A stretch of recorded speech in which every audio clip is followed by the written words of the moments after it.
Hey T-Break Togs! So you've jumped into manual mode and you're experimenting with spot metering. But when you're measuring the light from such a small, precise part of your scene, how do you know which part of your scene to spot meter from?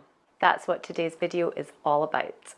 Now, before we get into this topic, let me first say that manual shooting mode and spot metering mode is not always the best choice. There are times when aperture priority and matrix metering will be better, particularly when the light is very changeable and you're having to work fast and think on your feet. However, when you have time and the light is reasonably consistent, you'll know by now that I believe you should be in manual mode and spot metering the light.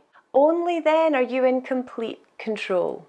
Now, if manual exposure is new to you and it sounds like I'm talking in Swahili, just swing by my website, tbreaktog.com, check out all the beginners tutorials over there. You're going to be nailing all of this in no time. But if you've been following along with me over at T-Break-Tog, then you'll know that when it comes to portraits, I recommend you spot meter the light from your subject's face. More specifically, the brighter areas of your subject's face. It's pretty much common sense that you'd want to make sure that someone's face is well exposed. But some scenes are far less straightforward. There are lots of scenes which might leave you a little stumped as to where to spot meter the light.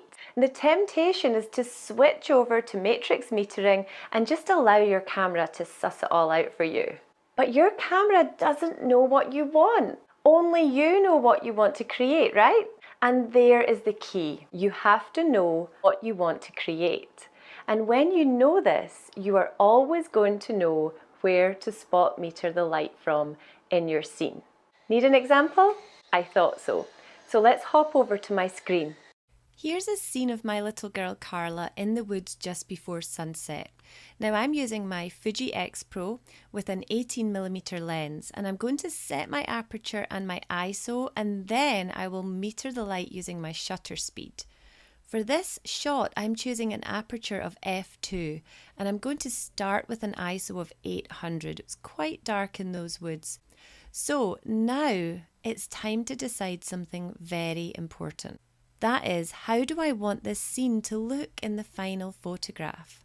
Because I have a few options here, and the magic thing is I'm in complete control of how this turns out, as long as I know what I'm doing.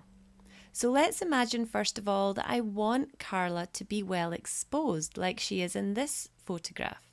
And let's say it's important to me that she's bright enough in this scene. So as you can see, from where I'm standing, she is actually in shadow because the light is hitting her from the front, but I'm looking at her back. So when I spot metered the light from her back here, my camera was saying, whoa, that is dark, that's shadowy. You're going to have to give me a lot of that light if you want me to expose this. So I adjusted my shutter speed until my camera's light meter gave me a 0 reading. I made sure that shutter speed was fast enough and I took the shot. So because I've chosen to expose for the shadowy area of Carla, I've ended up with this shot here. Now the light I allowed in was fine to expose Carla, but it was way too much for the lighter parts around the edges of her and for the bright patches of ground, and it was way too much for the sky and the sun in the distance. And you can imagine if I had decided to expose for something even darker like this tree, then this would have been even brighter and more exaggerated. But that's what happens though. Exposure is all about choices. Now let's say I want a much darker shot, more towards a silhouette. Well, this time I would simply spot meter for the bright sky in the distance.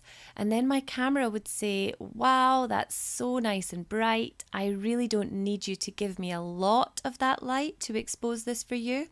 So I would meter to 0 again, take the shot, and it would be more like this one.